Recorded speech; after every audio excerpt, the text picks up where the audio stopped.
আসসালামু আলাইকুম ওয়া রাহমাতুল্লাহি ওয়া বারাকাতুহু। প্রিয় দিনী ভাই ও বোনেরা, কেমন আছেন সবাই? জি আলহামদুলিল্লাহ, আশা করি সকলেই ভালো আছেন। রূপা বলল, তুই যে দেখছি কলেজে ঢুকতে না ঢুকতেই পিক ক্ষয়ের হয়ে গেছিস। ভার্সিটিতে ঢুকে কি হবি আল্লাহই ভালো জানে। পিক ক্ষয়ের হওয়া কি জিনিস জানি না, আমার যা মনে হয়েছে বলেছি। ওমর ভাইকে যদি তোর এতই পছন্দ তাহলে বল, আম্মুকে বলে এঙ্গেজমেন্ট করে রাখতে বলি। কথাটা মন্দ বলনি, তবে মাঝপথে 3টে বাধা। প্রথম বাধা হলো ওমর ভাই তোমাকে পছন্দ করে, দ্বিতীয় বাধা সে আমাকে কিছুতেই বিয়ে করবে না, আর তৃতীয় বাধা যে তোমাকে পছন্দ করে তাকে বিয়ে করা আমার পক্ষে কিছুতেই সম্ভব নয়। এসব কথা রেখে আমাকে সঙ্গে নেবে কিনা বলো, তোকে নিতে পারি। তারপর আব্দুল সাত্তারের সঙ্গে দেখা করার পদ্ধতিটা বলে বলল, তোর বাইনোকুলারটা নিবি। সাইমা বলল, বাইনোকুলার নেওয়া দরকার কি? নামাজ পড়া হয়ে গেলে আমরা কাছে গিয়ে আলাপ করব। নামাজ পড়ে যখন ফ্রড হতে পারে না, তাছাড়া ওই সময় ওখানে অনেক লোকজন বেড়াতে আসে, কিছু ক্ষতি করার সম্ভাবনা নেই। তবু তুই নিবি? ঠিক আছে, নেব। প্রতিদিন বিকেলে শহরের বিভিন্ন এলাকা থেকে সংসদ ভবন চত্বরে লোকজন বেড়াতে আসে, তাদের মধ্যে প্রেমিক প্রেমিকা বেশি, আবার অনেকে সপরিবারেও বেড়াতে আসে। গ্রাম দেশ থেকেও অনেকে সংসদ ভবন দেখার জন্য আসে। রূপা ও সাইমা বেশ কয়েকবার বেড়াতে এসেছে। আজ 2 বোন 4:45 এলো। গাড়ি থেকে নেমে রূপা ড্রাইভারকে বলল, আমাদের সঙ্গে আসতে হবে না, গাড়িতেই থাকুন। তারপর তারা হেঁটে এসে সংসদ ভবনের সিঁড়িতে বসলো। এমন সময় 3টে ছেলে তাদের সামনে দিয়ে যাওয়ার সময় একজন দেখ দেখ কি খাসা 2টা মাল বলে দাঁড়িয়ে অন্য 2 জনকে ইশারা করে দেখালো। অন্য 2 জন রূপা ও সাইমার দিকে তাকে মুগ্ধ হয়ে বলল, সত্যি দোস্ত, এরকম মাল জীবনে দেখিনি। তাদের কথা শুনে 2 বোনে বিব্রত বোধ করলো। সাইমা কিছু বলতে যাচ্ছিল, তার আগেই রূপা বলে উঠল, এই যে ভদ্র ঘরের ছেলেরা, মাল শব্দটা লটা বাদ দিলে কি হয়? এরকম প্রশ্ন শুনে 2 জন লজ্জা পেলেও যে ছেলেটা প্রথমে মাল বলে ইশারা করছিল সে পেল না, বরং হাসিমুখে বলল, আমরা বাদ দিলে কি হবে, বাবারা তো ছাড়বে না। এবার রূপা কিছু বলার আগে সাইমা রাগের সঙ্গে বলল, আপনাদের ঘরে কি মা বোন নেই? ঘরে তো সবারই মা বোন আছে, বাইরের মেয়েদের মা বোন ভাবলে বিয়ে করব কাকে? এই কথার উত্তর দিতে না পেরে 2 বোন যেমন অপমান বোধ করলো, তেমনি লজ্জা পেয়ে মাথা নিচু করে নিল। তাই দেখে ছেলেগুলো হো হো করে হেসে উঠল। তাদের মধ্যে সেই ছেলেটা বলল, এই যে ম্যাডাম দ্বয়, ঢিল ছুড়লে যে পাটকেল খেতে হয় তা বুঝি জানা ছিল না? রূপা ও সাইমা আসার আগে আব্দুল সাত্তার এসে কিছুটা দূরে বসেছিল। ওদেরকে আসতে দেখে কাছাকাছি এসে এতক্ষণ ঘটনাটা দেখছিল।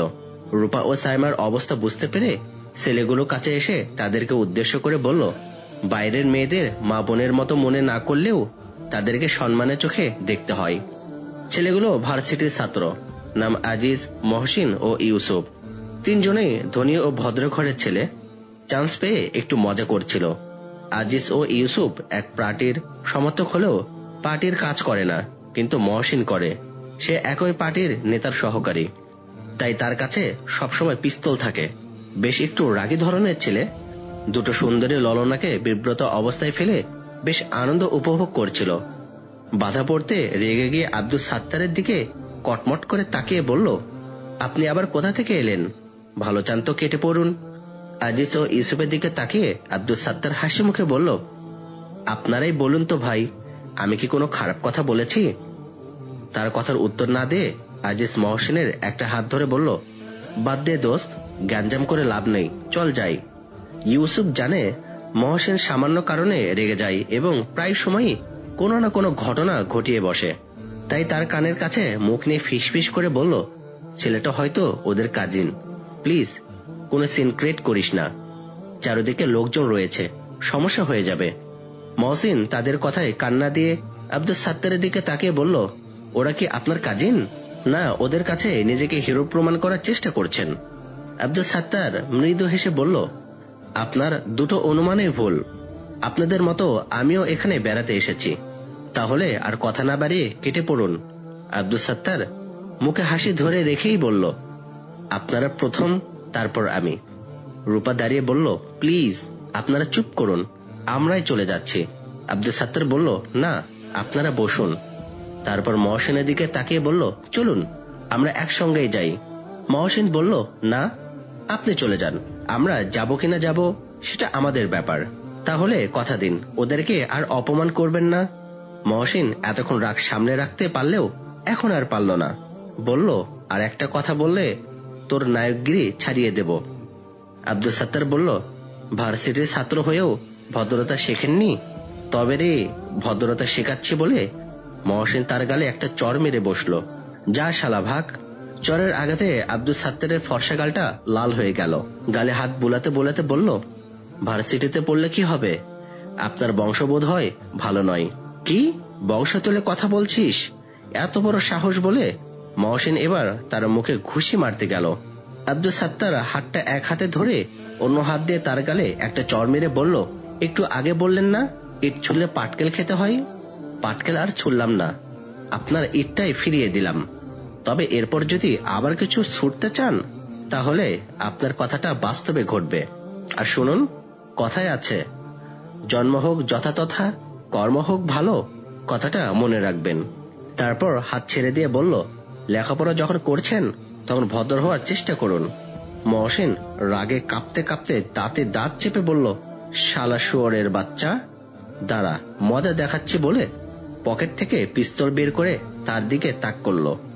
আব্দুল সাত্তার পিস্তল দেখেও নির্ভয় কণ্ঠে বলল, আপনাদের মতো গুটি কয়েক ছেলের জন্য ভার্সিটির এত দুর্নাম, আপনার লজ্জা হওয়া উচিত। মহসিন কর্কশ কণ্ঠে বলল, খুব যে বড় বড় বুলি ছাড়ছিস, আমাকে চিনিস? তা আর চিনি না, আপনি হলেন পার্টির সহকারী নেতা, তোকে এক্ষুনি শেষ করে দিতে পারি, তা বোধ হয় জানিস না। আব্দুল সাত্তার চড় মেরে হাত ছেড়ে দেওয়ার পর খানিকটা পিছিয়ে গিয়ে মহসিন পিস্তল বের করে তার দিকে তাক করে রয়েছে। শেষ করে দেওয়ার কথা শুনে আব্দুল সাত্তার তার দিকে এগিয়ে আসতে আসতে বলল, শেষ করার মালিক একমাত্র আল্লাহ, তবে আপনার হাতে আমার মৃত্যু লেখা থাকলে মরব, নচেত। তাকে কথাটা শেষ করতে না দিয়ে মহসিন গর্জে উঠল, দাঁড়া বলছি, আর এক পা এগোলে গুলি খাবি। আজিজ ও ইউসুফ মহসিনকে ঝাপটে ধরে বলল, এ কি করছিস? তারপর আব্দুল সাত্তারকে বলল, আপনি চলে যান তো ভাই, তোরা আমাকে ছেড়ে দে বলে আজিজ গুলি করলো। ধস্তাধস্তির ফলে গুলিটা আব্দুল সাত্তারের বুকে না লেগে বাম কাঁধের কিছু মাংস নিয়ে বেরিয়ে গেল। আব্দুল সাত্তার তা গ্রাহ্য না করে মহসিনের হাত থেকে পিস্তল কেড়ে নিয়ে বলল, এবার আমি যদি আপনাকে গুলি করে শেষ করে দেই তাহলে কি অন্যায় হবে? তারপর মৃদু হেসে বলল, ভয় নেই, গুলি করব না, আমি আপনাদের চিনি, আর কোনো সিনক্রেট না করে চলে যান। পিস্তলটা কাল আপনার পার্টির নেতার কাছ থেকে নেবেন। আজিজ ও ইউসুফ মহসিনকে ধরে জোর করে বেশ কিছুটা দূরে নিয়ে আসার পর আজিজ বিরক্ত কণ্ঠে বলল, তুই সামান্য ব্যাপার নিয়ে এমন কাণ্ড করিস যা মোটেও উচিত নয়। আজিজ থেমে যেতে ইউসুফ বলল, এত ছোটখাটো ব্যাপার নিয়ে মাথা গরম করা তোর উচিত হয়নি। ছেলেটা তোকে চিনে বলল নেতার কাছে নালিশ করতে পারে, নেতা অবশ্য তোকে কিছু বলবে না, তা জেনে ছেলেটা অ্যাকশন নিতে পারে। মহসিন সরকারি পক্ষের এক এমপির ছেলে, তাই তাচ্ছিল্যের স্বরে বলল, আরে দূর, ও আবার কি অ্যাকশন নেবে? অ্যাকশন নিতে এসে শেষে জানটাই হারাবে। ইউসুফ বলল, তুই নেতার সহকারী, তোকে ধৈর্যশীল হতে হবে। হয়েছে হয়েছে, তোদেরকে আর উপদেশ দিতে হবে না, ওই দিকটাই চল, বসে আড্ডা দেই। গুলির শব্দ শুনে দূরের অনেকে তাদের দিকে তাকিয়েছিল। যারা কাছে ছিল তারা দূরে সরে গিয়ে ঘটনাটা বোঝার চেষ্টা করছিল, কেউ এগিয়ে আসার সাহস করেনি। রূপা ও সাইমা আব্দুল সাত্তারের কার্যকলাপে মন্ত্রমুগ্ধের মতো তার দিকে তাকিয়েছিল। ছেলেগুলো চলে যাওয়ার পর হঠাৎ রূপার লক্ষ্য পড়ল সাহায্যকারী ছেলেটার ক্ষত থেকে গল গল করে রক্ত বেরিয়ে জামা কাপড় ভিজে যাচ্ছে। তাড়াতাড়ি এগিয়ে এসে নিজের গায়ের ওড়না ছেড়ে বেঁধে দিয়ে বলল, শীঘ্রই সরোয়া দিতে চলুন। আব্দুল সাত্তার যন্ত্রণা ভুলে এক দৃষ্টিতে রূপার মুখের দিকে তাকিয়েছিল। বাধার পর রূপা যখন তার মুখের দিকে তাকিয়ে সরোয়া দিতে যাওয়ার কথা বলল, তখন চোখে চোখ পড়ল। কয়েক সেকেন্ড কারো চোখের পলক পড়ল না। প্রথমে রূপাই বলে উঠল, কই চলুন, বাদলেও রক্ত বন্ধ হয়নি।